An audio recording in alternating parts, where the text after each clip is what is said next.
My friends, the great experiment. Prodigy. Prodigy. Hidden. Trick. Would you look at that? The greatest trick. And you people, you're all astronauts on some kind of star trek. The greatest trick. Welcome to Greatest Trek. It's a new Star Trek podcast from the makers of The Greatest Generation. I'm Ben Harrison. I'm Adam Pranica. Ultimate episode. Yeah. Yep. That's it. Good answer. Nice callback to Ouroboros Part 1. Yeah. I feel like I was treating our Marin on Ouroboros Part 1 as though it was going to be the last time we talked about Star Trek Prodigy. I had a little, senioritis. We're almost done. I hope this isn't the last episode they ever make. Before I started it up, I had the thought where, certainly it will be open-ended. So many beloved network TV shows, their final episodes are often, not concluding statements about the characters and the stories involved. I was kind of expecting a more open-ended end than the one we got. It really feels like we did a victory lap here in a number of ways. Yeah, I thought they did a nice job of setting it up for another season if another season came together, but also not leaving us dangling Cliff Kid style. Yeah. If they're not going to get one. So, yeah, I think that's a really hard challenge. I don't envy anyone that has to write the end of a season in the uncertain world of modern television where nobody ever tells anyone anything. Yeah. I hear from people that work in the business all the time that they'll find out their show was canceled from the trades, or they'll find out that they got another season from the trades. It seems so fucking weird how information moves around behind the scenes. I think there's a quality of corporate life that has existed and persisted for so long that finally, we've arrived at a point where folks are so litigation scared that the impulse to even tell someone face to face a hard truth about the future of their job, the corporate structures in place in so many areas are we would rather not have you two do that. We would rather send an email or whatever, or turn off someone's door badge so that they can't get in the building on Monday, instead of having a very human interaction that should happen at the conclusion of the work that people put in that they care about. Yeah. These fucking suits are such chicken shits. I honestly feel like that's a lot of it. Yeah. Have the hard conversation with the people who do the work, You got nothing without these people. If you're going to get your bag by being an executive, you got to take the good with the bad. You can't just have a Hollywood Hills house with, sexy actresses showing up to your parties. You also have to be real with the people that make this stuff and tell the sexy actress that she's getting fired because they have a slightly younger sexy actress that they want to bring onto the show. You just got to do it. Have you been watching The Studio at all? I was just having a conversation with a buddy of mine about this. This is a dynamic that you're very familiar with, and we've talked about it before. There's a show coming out that I think my wife would like, that I think I would also like. What a wonderful situation. I will not watch this when episodes start airing so that we can watch it together. And then you go into your Apple TV and you discover, this says I'm on season 7 of that show because someone has been watching it. What a betrayal. Ben, I don't know what that's about. No. In our household, those lines are drawn in thick ink. Yeah. I didn't say anything about it in specific, but she went ahead and watched. I'm biding my time. I'm gonna see when I drop a reference to this in. Probably it will be when we're arguing about something. I will probably come off half-cocked and make a bad situation worse by mentioning it at an inopportune moment, as is my way. That'll happen. What I don't want to do is that whole "you got to watch this show" thing that I know Benjamin R. Harrison dislikes. But I will say this. I play in a poker game with a bunch of in and near Hollywood types. And I mentioned in passing, what are the shows that you're watching? What are the movies that you're watching? We're having these conversations while we're playing cards. And I mentioned really liking the studio, and it's fucking crickets. Oh. And these folks, when you're in Hollywood and know the people that they're kind of making fun of, they fucking hate the studio. They fucking hate it so much. They think it is lame and bad. And I've never felt worse about having a basic opinion about a popular show than I did when I mentioned liking the studio to these folks. Damn. Oh, I'm still smoking from that scorching I took that night playing poker with them. Wow. Absolute savage. They went in on me for liking that show. Did you at least take their money? Not that night. I think I was put off my game. Damn. Just being humiliated in that way. It's not good. I know that feeling. Like Yeah. I do not have my fastball right now because a unexpected social curveball came my way. Yeah. Not to mangle a fucking baseball metaphor. I like sports as much as the next guy. Yeah. The jugs machine has got like that barrel on top and it's just firing balls at you. Man, I was thinking about the batting cages yesterday. How long has it been since you've gone to the batting cages? Let's go to a batting cage. I just drove by one on my way to the airport. Like there's one on, what the fuck is that road? Yeah, the one that goes to the airport. Yeah, there's a batting cage set up out there. Amazing. I want to go to it. Let's go hit some balls. Yeah, it popped into my head and I was like, I don't even know where that would be in LA. Like I know where to find that in the Bay Area. You go to like Emeryville or whatever is probably where a batting cage is. Definitely by the airport. Definitely by the airport. In LA's case. Yeah. That's where you can get warehouse space for cheap. Let's reenact that scene from Clear and Present Danger where Escobedo is hitting off the jugs machine. That's fun, They're coming right? for my money. That's fun. We'll have a couple tequila sodas. Yeah. We'll hit the batting cages. It'll be great. Yeah, we'll have a prominent American businessman whacked on his yacht. Got to do it. But we won't be there, you know? That's the sort of business we're involved in. Mm-hmm. Unfortunately. You got to give him the silver or the lead, you know? Yeah. That guy chose lead. Well, Ben, I think we need to choose to do an episode about what I think is very clearly the final episode of Star Trek Prodigy. What do you say we get started? Yeah, speaking of things flying out of holes really fast, Yeah. let's talk about Season 2, Episode 20, Ouroboros, Part 2. You know the greatest danger facing us is an irrational fear of the unknown. On my mark, go fast. I really like this cold open because I think there's been a lot of sound and fury for the last several episodes. Yeah. This beginning of this episode is so quiet and still after Essensia's defeat. I thought she was dead. I was really surprised she was able to wake up and utter the what have I done line. Yeah. She seems to really regret it, you know. She gets that moment to articulate that. I'm with you. Like, I kind of expected, like, Death of Aslan vibes to have occurred here. But no, like, she's not made of magic. She is just diminished and defeated. And she does not seem to be in league with the Loom in any way, which you'd have to be nuts to be because they consume reality. Like, when they bite your finger as you feed them, like, it's not that you lost a finger. You never knew you had a finger there at all. Every time you typed a J, Yeah. gone from history. Imagine. There was a moment where I was like, oh, professional courtesy. The Loom didn't get her in that office because, no, I misinterpreted that. That was a working theory for a long time that they were in league. Yeah. They are not in league. They're just a force of nature, you know? They're just here to clean up broken realities. And They're kind of time weather, aren't they? they're time weather. And they're raining right now, raining down on the planet. And Wesley is absolutely shitting bricks as the team beams back to the protostar and see this situation starting to unfold. He was shitting bricks before. Once the confrontationing happens between the Prodigy kids and him, like, the shit just keeps coming out. And Dal's kind of right. We did all this based on your advice, man. I kind of don't feel sorry for you having feelings in this situation. Like, what do we do now? Yeah.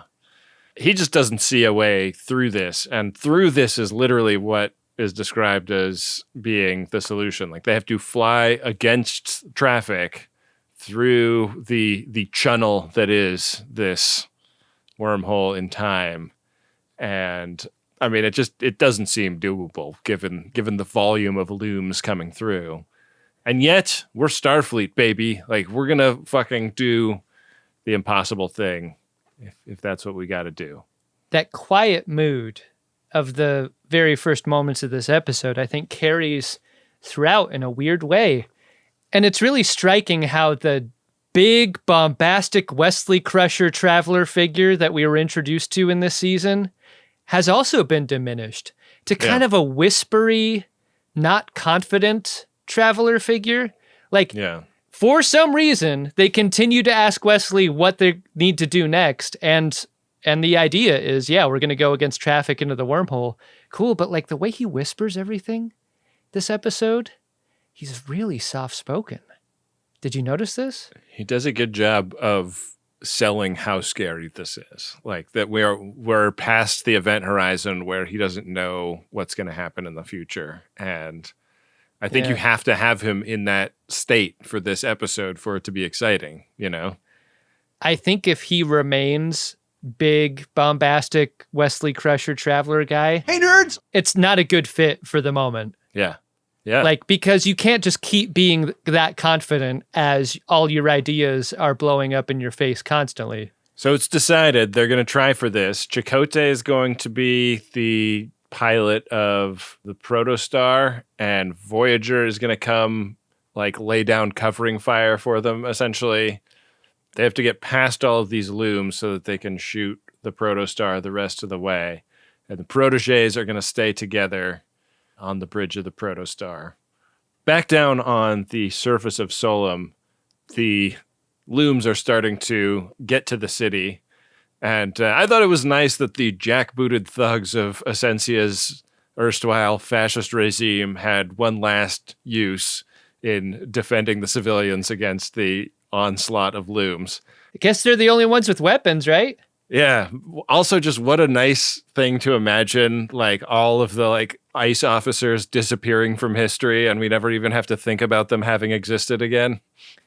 It's a weird moment to see like the guns turned the other way and also Bad Dad like championing them onward, you know? After amazingly surviving that thing. It's terrifying to imagine like looking up into the sky and seeing the thing that will end your planet. Yeah.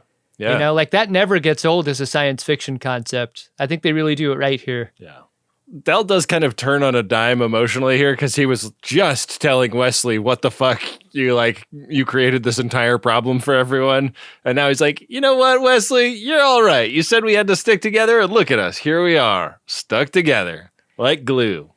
I think there's a read that you could give this conversation between Dal and Wesley where, like, Dal could effectively be asking Wesley, we're going to get a third season out of this, right? Like, if we pull this off, like you predicted, right, yeah. Wesley? And Wesley's answer here, not exactly encouraging. Yeah. Wondrous and terrible things. But you'll have to wait and see. You know, at least there'll be like a novel set in the Prodigy universe. Like somebody's going to get that contract, right? The like YA fiction about the protégés. One of the great scenes of this episode, one of the great scenes of this series, I thought, was finally paying off the question of, right, so whales help with navigation, but how do they help? What we're made to understand is like, much like a semi-truck carrying a tanker full of milk. Like when you go around a corner, that milk sloshes and the weight of the truck is moving around. What I'm gathering from the way this whale moves inside Cetacean Ops, the whale is moving and the ship is moving and the whale's moving again. Like so much milk in a milk truck, the ship is moving. Or in the case of a Tango and Cash, like so much cocaine in a milk truck. Yes. What do you know? It's snowing. That's probably a better reference for a children's show.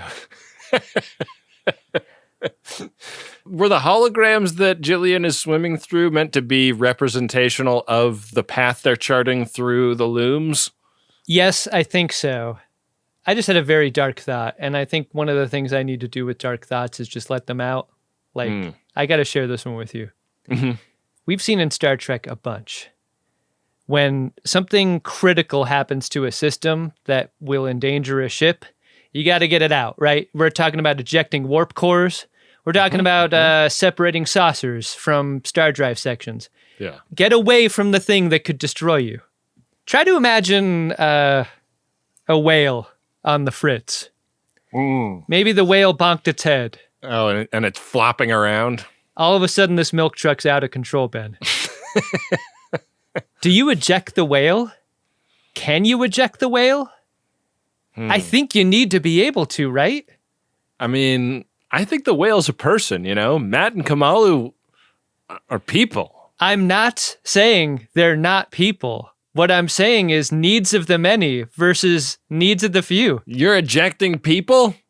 God. I'm saying this whale could put this milk truck on a collision course with a wall, and we need to get this whale out of here before we all die.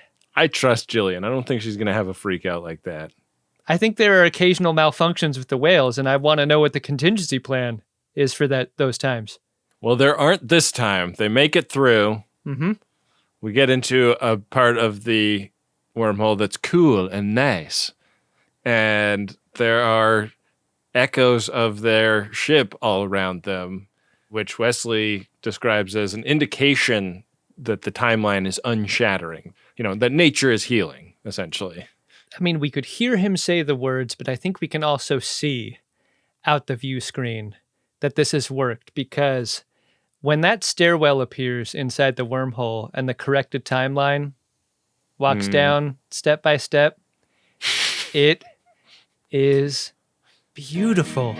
It's an amazing moment because he kind of drops the mask and he's like, I knew all along that, you know, without the glasses and, you know, without the scrunchie, the timeline was fucking bad as hell. I know. Yeah. That's why I made the bet in the first place. And everybody's like, oh, this was a bet, Wesley? My bet? Am I a bet? Am I a fucking bet?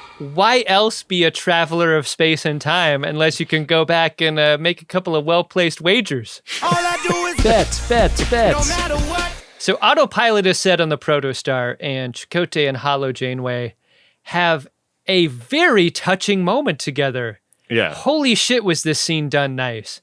And I think one of the things that's really like the frosting on the cake is Kate Mulgrew's voice work here is so tender and good. Like, we're so used to, like, fire photon torpedoes.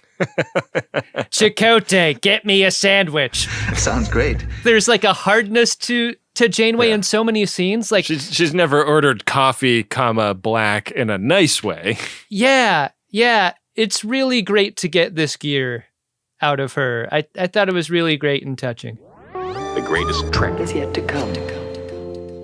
Chakotay and her are talking about the fact that this is it. Like, they're going to part ways now. And as has been established, she believes that there's no way to take her with.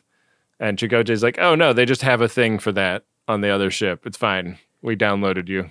Do you think for a moment they considered making a Holo Chakotay for her? Because for a second, when Dr. Mark holds up the disc and he's like, I got a solution for that, I'm like, oh, what if? It's one of those kits you order from the internet where you mix a bunch of silicone together in a bucket and then you thrust your erect penis into it and it makes a hologram dildo of Chakotay. It's Sato. How many angles are on a pencil? It's like octagonal and yellow with a pink eraser head. My God, it gives a detail to the joke we've never had before. It's been his dick the whole time. Wow. Never seen such a vascular pencil. Yeah. No one's sad anymore. Holo Janeway's gonna live. She's going to live. She's going to be all right. And they're like, okay, like, this is it. The ship is exactly the way it needs to be. Let's all beam out. And then Dallas like, oh, wait. and goes and puts down his comm badge where Rok-Tahk found the comm badge when they first got onto the ship. And I was like, woo, that was a close one. If he didn't do that, the whole thing would get blown, right? The whole thing doesn't work, right? Yeah. Amazing. Shouldn't they have had a checklist? Like, did they not read their Atul Gawande? Do they not know to make sure that everything is Six Sigma before they leave? I'm shocked that anyone in production didn't give this note during script time, which was like, we don't go to work without the checklist being checked, right? We don't go out on tour without knowing if we got all the guitars. Mm-hmm. Like, that's crazy to just depend on a child's memory. Children's memory being among the worst memories. Yeah. I mean, some things like weirdly great for, but other things, you ask them what they did at school today. I don't know. This episode does last looks very well. This is one of them when they beam away. Yeah. Take it all in. And we get a little clip show montage of the entire past 2 seasons of show, which I thought did a really nice job of kind of resetting, like, oh, this is like how they were when we started out, and this is how they became a team, and here are some of the great adventures they've been on since then. I really like this little montage. I usually like the music choices that this show makes. I really did not like Life is a Highway here. Yeah, no, that was... Can we please just choose a different song for moments like these? It's like a Netflix movie. It's like, okay, like we get that you had the budget to get every single song that the music supervisor wanted, but yeah, what that means is you didn't make any creative choices, No. Yeah. Let's put Life is a Highway to rest. Yeah. It's already dead. RSVP Life is a Highway. And the protostar goes forth and finally arrives on Tars Lamora, and when Rok-Tahk touches Dal's comm badge, the timeline is restored. Yeah. And the Loom disappears, and the universe is saved, and Gwen doesn't need that armband anymore. There's no moment of hesitation even. She just pulls it right off. It's easy. I would hesitate just a little bit. Right? You'd have to, right? Like, hey, Doc, we're good, right? We're super good to take this off? Yeah.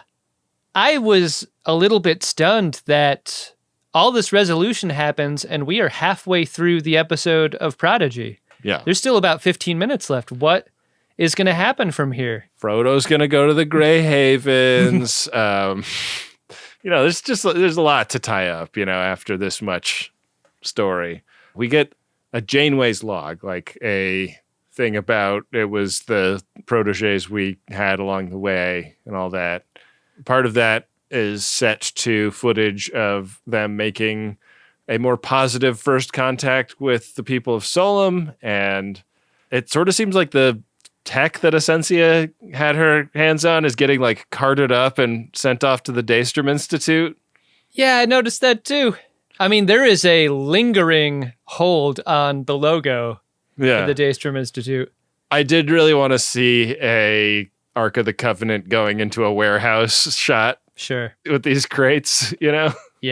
We can't show that. Instead, we see Wesley calling his mom finally. Yeah, he calls her on this iPad, and it's like he's on FaceTime, but then he's there in the cave behind the waterfall with her and Picard. I'm here, Mom. Shut up, Wesley. Like, what a weird time to choose to call your mom and then to show up in person. I love the urgency that Beverly Crusher shows here. Like, she knows that when Wesley visits, he doesn't stay for dinner. Like, this is going to be a shorty, so he might as well introduce him to her waterfall baby, a.k.a. his brother, Jack. Yeah. Who is making baby noises, which places this moment in time. Sure does.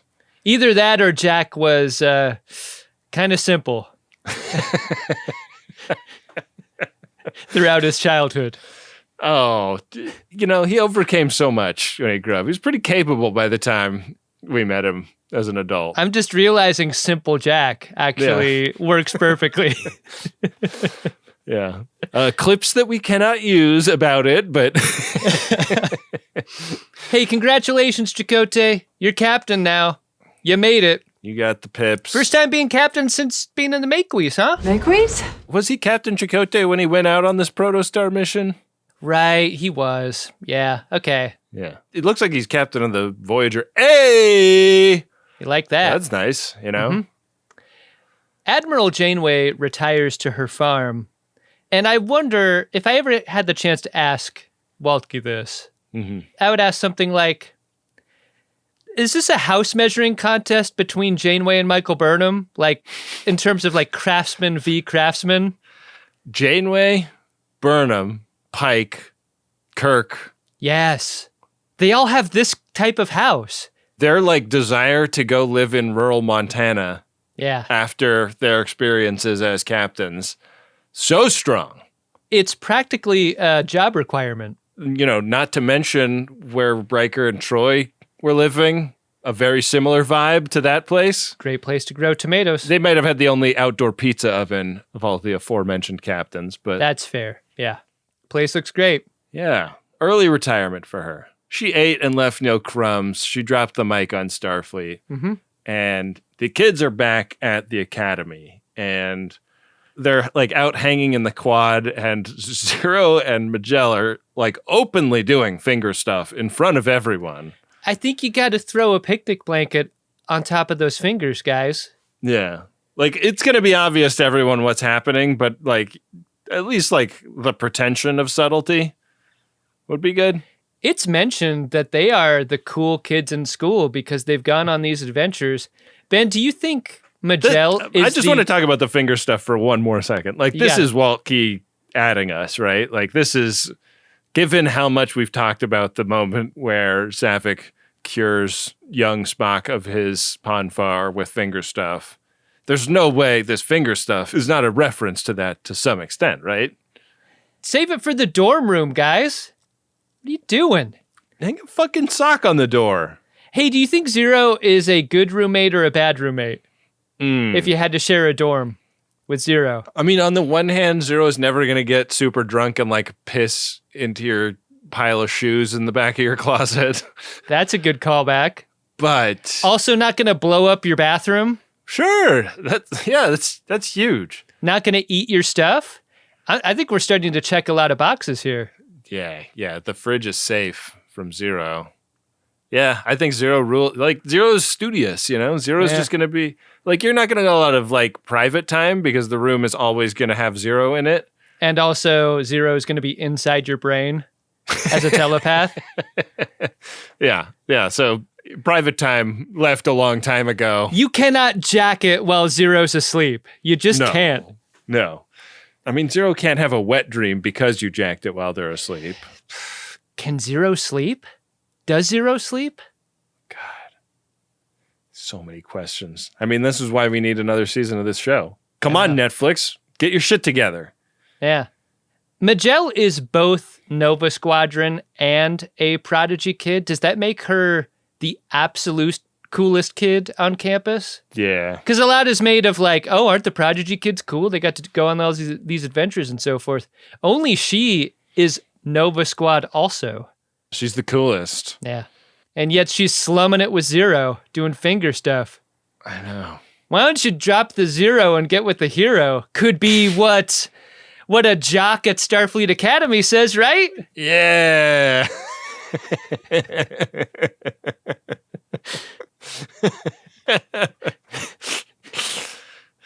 Yeah, but Magell has found her weirdo, you know? Yeah. Magell is one of those absolute baddies that's with a little weirdo. It's true. Yeah, we know what that's like. It's happened to both of us, so. Yeah. We need to score a lot of Latin fast. Licensed businessmen.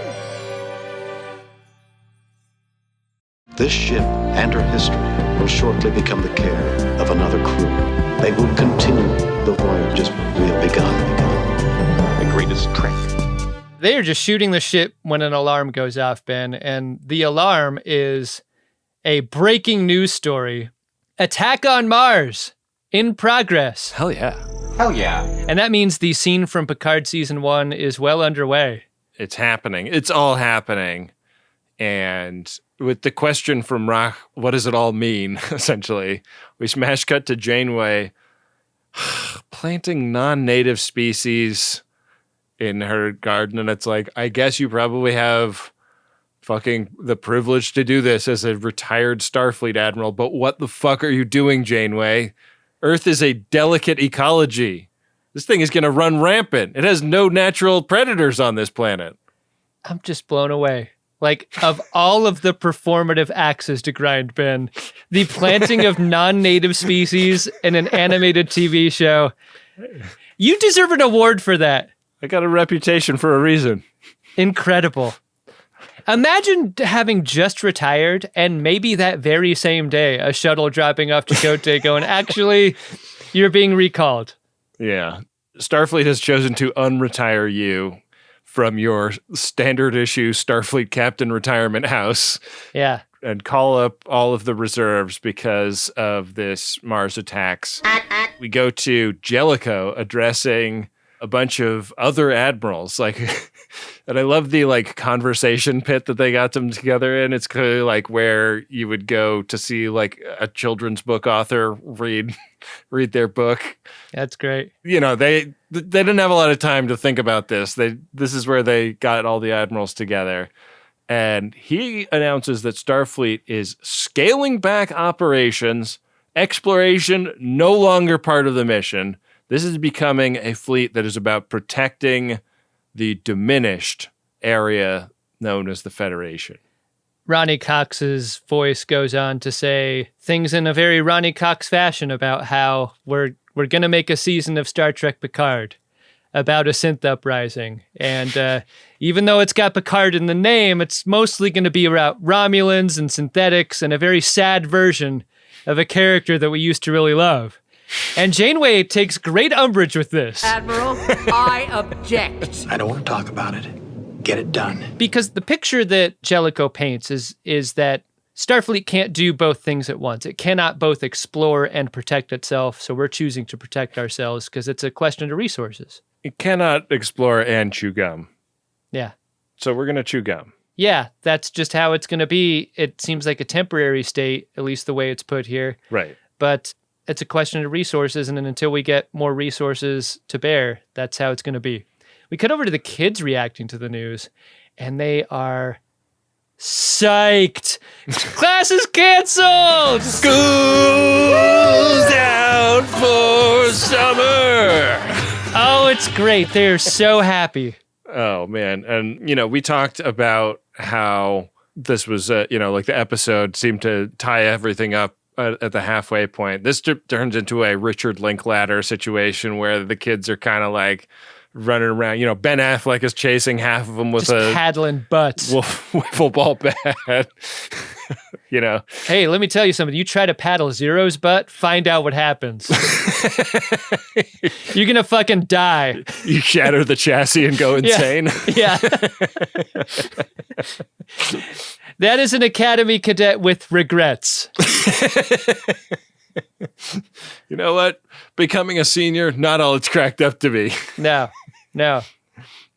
All classes suspend until further notice, and they're talking amongst each other about how they got this close. Like their whole dream as a crew was go be in the Academy and live in the Federation as members of Starfleet, the thing that they've idealized for 2 seasons now. And as they are lamenting this bright future that was snatched out of the jaws of victory, they get hailed by Janeway, who calls them over to the shipyards.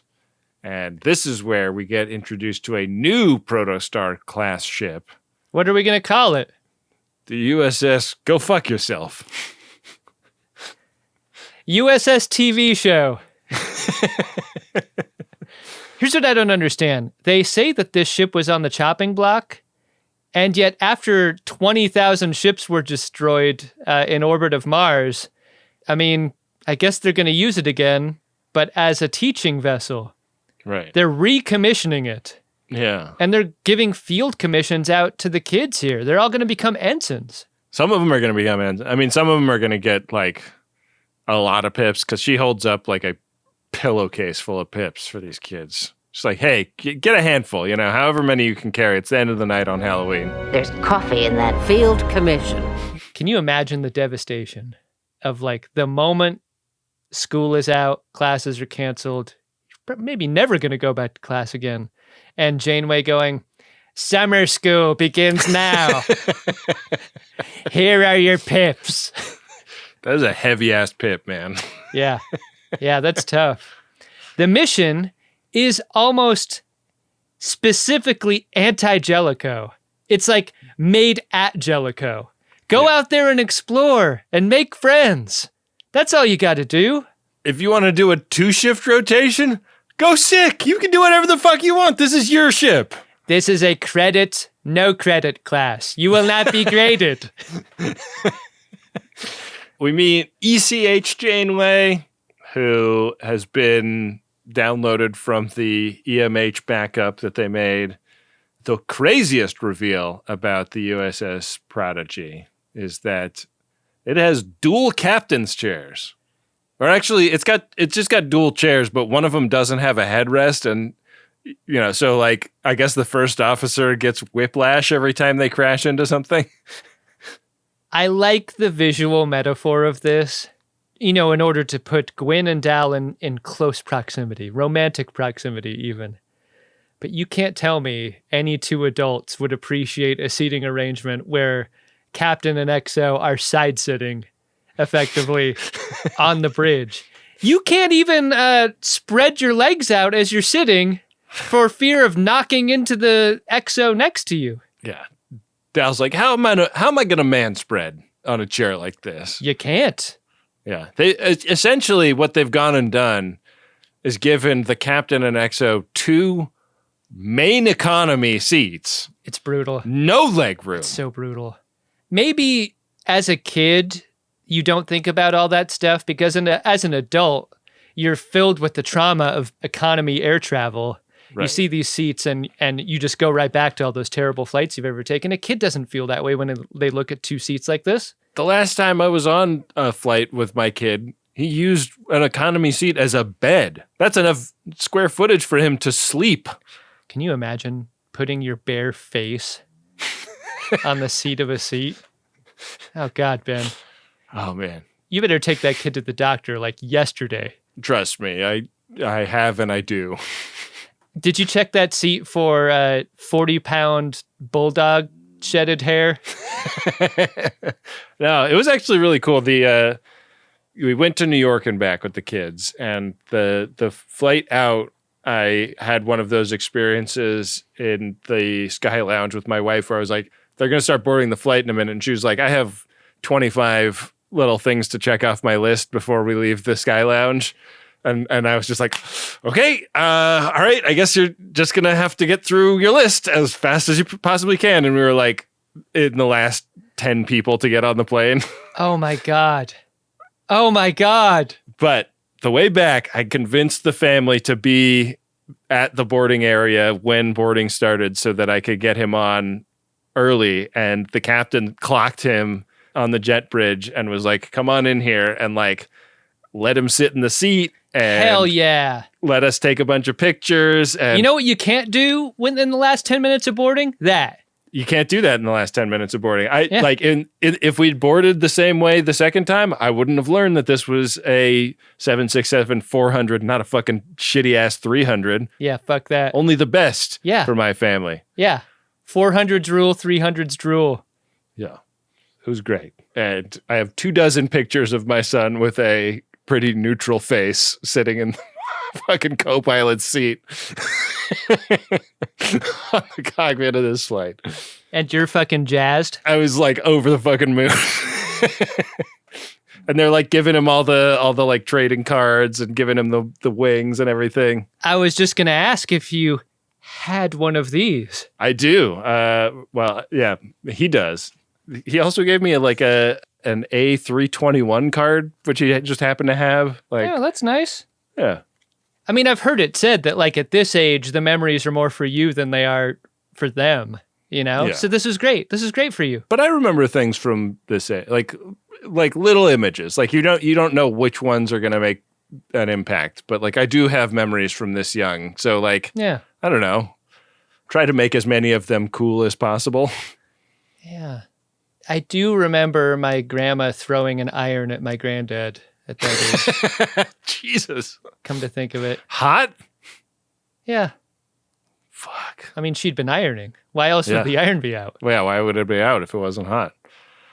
Well, we got a final little reveal showing off these kids in their cool new uniforms heading out on their next great big adventure, which inshallah will happen if the dickheads at Netflix shell out, which we really hope they will.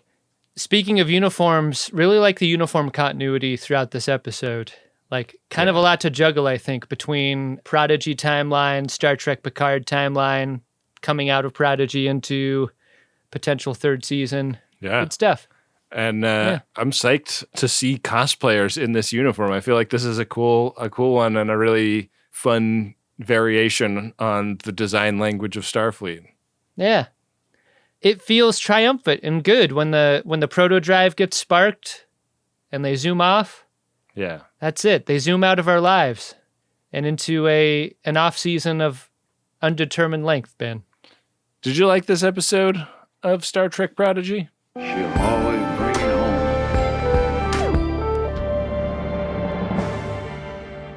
I really did. What an elegant end to all of the questions we had. What a nicely fitting piece of Star Trek trivia, like with the rest of new Star Trek at the time. Weaved as though on a loom. What a good choice to engage with the sadness of Star Trek Picard, not utterly, just in a very superficial kind of way. Yeah. I've got so many questions about how you make something like this and what you ask for, what you're not permitted to do, what's granted and not, given the ecosystem of Star Trek, given what's canon and what isn't. Like, right.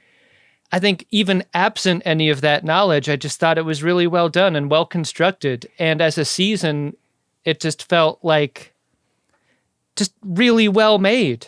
Like, I can't be anything but complimentary about it. The characters were interesting. The story held my attention. The conflicts felt real and not dumbed down. The challenges were difficult and not, stupid and easily overcome. Like, this is a really well-made TV show, and it sustained a lot of its quality, like 2 20-episode seasons. Like, those are big boy seasons in TV, Mm-hmm. Mm-hmm. Like, they made a lot of television here, and I will miss it now that it's gone. How about you? Yeah, same. I know better than to hold out hope that this show will ever come back. Like, I will be pleasantly surprised if it does, but I'm not holding my breath. Mm-hmm. And I hope more Trek enthusiasts will give this a crack because it is for kids and it's like a kids show for kids that is really good. And like, I think will challenge kids in good ways. But I think also anyone that loves Star Trek will get a lot out of this. And it may be the most cohesive reiteration of the values of Star Trek in the modern era of all of the new Star Trek shows. So yeah, I think everyone that worked on this has a lot to be really proud of. I think so too. Yeah, really well done. Bravo. Except for Aaron Walke. He seems like a bit of a dick. I would feel better about that guy if he ever picked up the phone. Yeah. I mean, that for that reason alone. Well, do you want to see if there's anything in the Priority One inbox that will leave us wanting more, Adam? Priority 1 message from Starfleet coming in on secured channel. Got a personal Priority One message here, Adam. It's from Kane. It's to Ben and Adam. It goes like this. I've been listening to you dickheads for 7 years now, and you still made me walk headfirst into a use other door sign because I was laughing so hard at your dumb Star Trek podcast. Thanks for being my favorite parasocial relationship. P.S. All FOGs everywhere. Get on board the wholesome train. Wow. Thank you, Kane. Hey, Kane, who's the dumb dickhead now? Walking into doors you aren't supposed to open. Yeah. That's a lot of fun. Like all of the vehicular manslaughters that people have confessed to over the years and P1s. and crashing through plate glass because they're laughing at some shit that you said. It warms the heart. It's nice to hear. Yeah, we just finished recording an episode of Wholesome. If you haven't listened to it, check that out. It's big fun every week. Yeah. Patreon.com/wholesome_pod. But if you'd like to get a P1, that's MaximumFun.org/Jumbotron. We'd really appreciate it. Helps pay the way of this show. Sure does. Hey, Adam. What's that, Ben? Did you find yourself at Barnus Breaks? Bonus breaks! Barnus Breaks! Bonus breaks! Bonus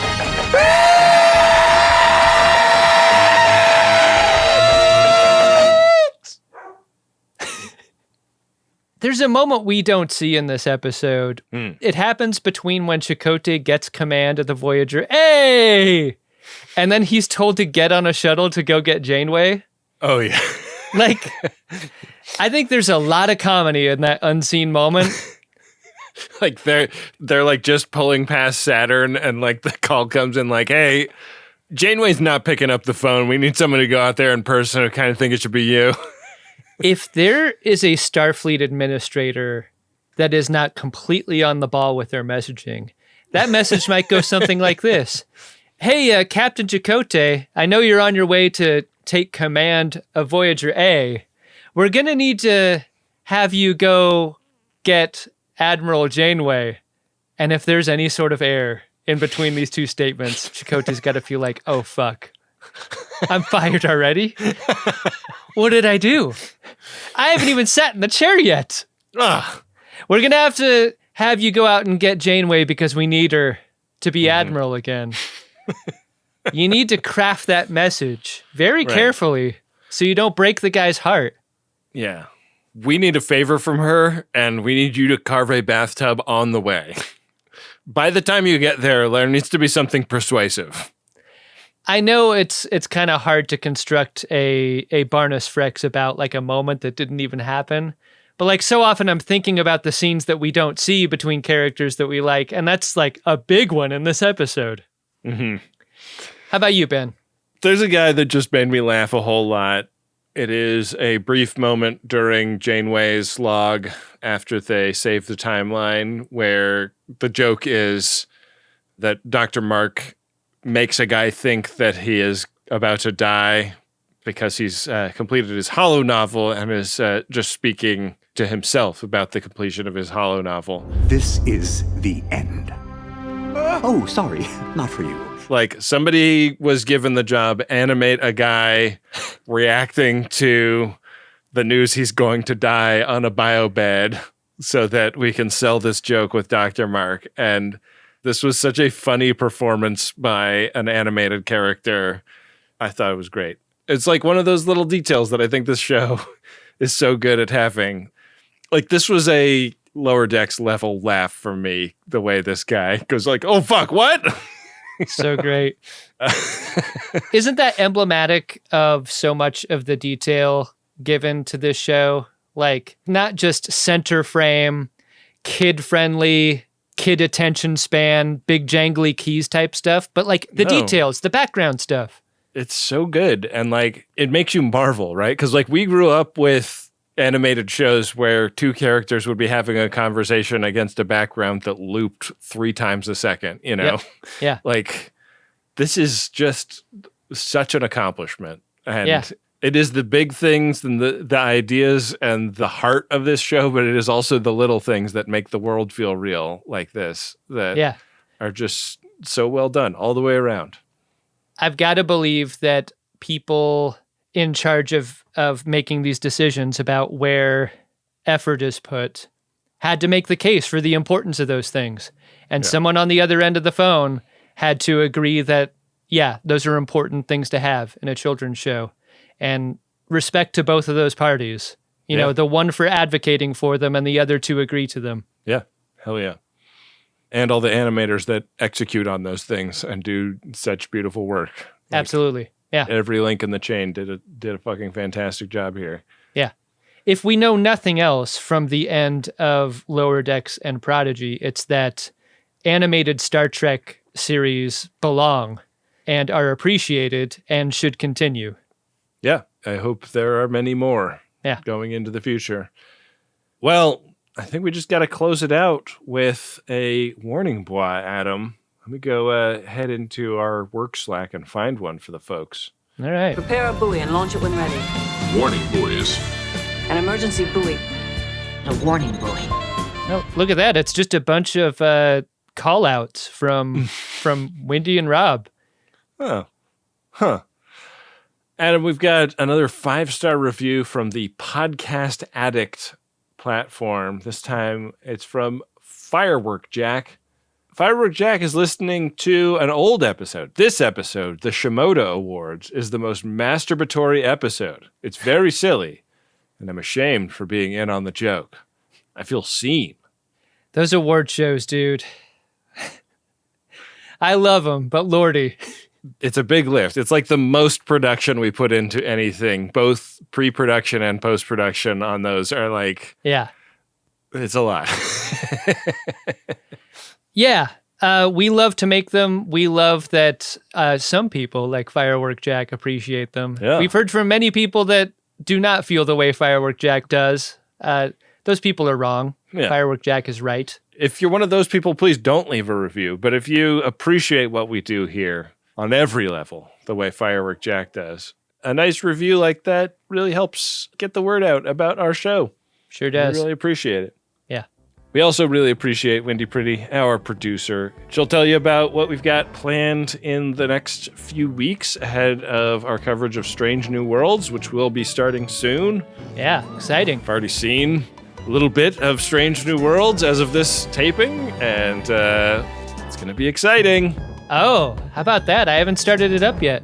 We received our screeners, which we should say as loudly as possible. We do appreciate receiving. We do indeed. Hey, Wynde, take it away, and, tell the friends of DeSoto we love them. Bye-bye. Greatest Trek is an Uxbridge Shimoda podcast on the Maximum Fun Network. It's hosted by Ben Harrison and Adam Pranica, and it's produced and edited by Wynde Priddy. Ben and Adam will be back next week with a very special guest. If you'll take our calls, Aaron Waltke will be on to talk through Prodigy Season 2 and look ahead along with the guys to Strange New Worlds Season 3.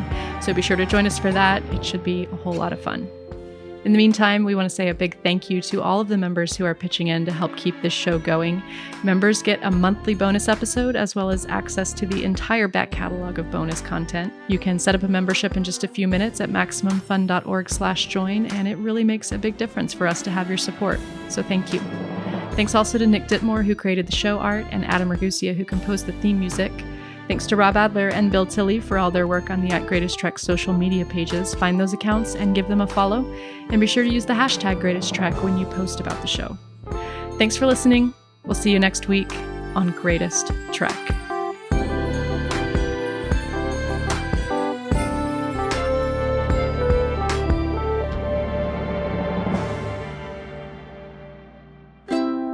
Maximum Fun, a worker-owned network of artist-owned shows, supported directly by you.